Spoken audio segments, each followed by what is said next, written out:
Arthur Ashe quoted, "Start where you are, use what you have, and do what you can." That is what Reverend Jeannette J. Phillips and the founding mothers did. It was around Mary Wood's kitchen table that the first community health center discussions were held. Accessible health care became their top priority.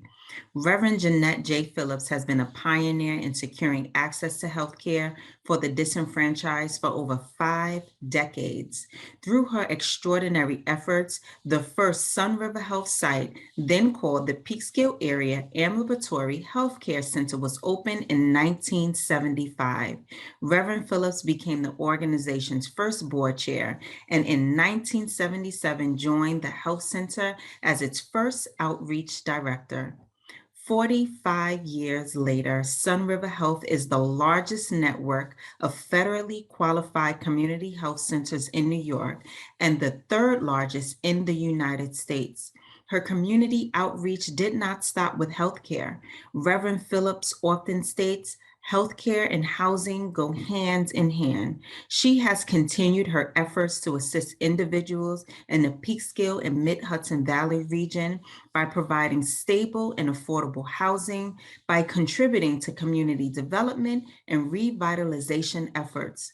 Today, she serves as the executive director of the Housing and Preservation Company and executive vice president of community development, overseeing culture and legacy, community relations, and the spiritual health and wellness of Sun River Health staff, as well as serving as special advisor to the CEO, Ann Nolan. It is with great pride that I introduce to you Reverend Jeannette J. Phillips, trailblazer in healthcare. I knew what it was to go to the basement of City Hall and have obstetrical care.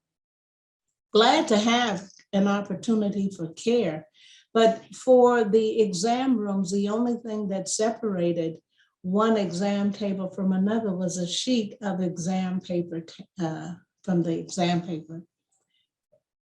I mean, the dehumanizing impact of that.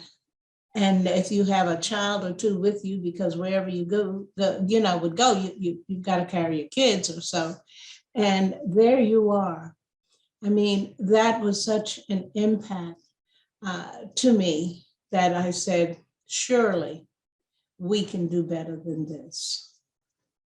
We have been able to go from one site in Peekskill to now these 43 sites. I can tell you over a 47-year period of time, we had struggles at every level. And that was true for community health centers across the nation. We were an entity and now a force to deal with because we have advocated year in and year out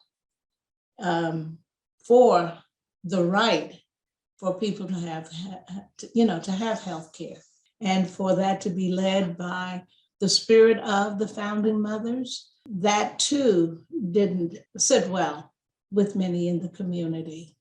I took to heart what Shirley Chisholm said about not only being in the room, but being at the table. And if they don't have a chair for you at the table, bring your own. And so I did that. And many times at many meetings, I might be the only Black, and especially the only Black woman, where no one engaged that much in any conversation with me, but I was there. And it was that kind of consistency that continued forward to bring us to really where we are today, really being felt and being known for the work that community health centers do. We are in and still in a pandemic stage in this country. And it has brought us to recognize how much more we need one another. It has brought out a more humanistic viewpoint of what life really is. and being able to help people, and especially people of color. And President Biden acknowledged that in the sense when he said community health centers have far exceeded any other body of being able to get people vaccinated and into care. And that's precisely what we had been saying all along, that we have the pulse of our community because we are in the community. In this particular point in time, the fact that I said earlier about Black Lives Mattering and what we have seen of the coming together of people globally addressing the various killings and the issues and all of that. So it's an important time for us. Healthcare is in the midst of all of that because it's part of the civil rights and human rights issues that have been addressed down through the years.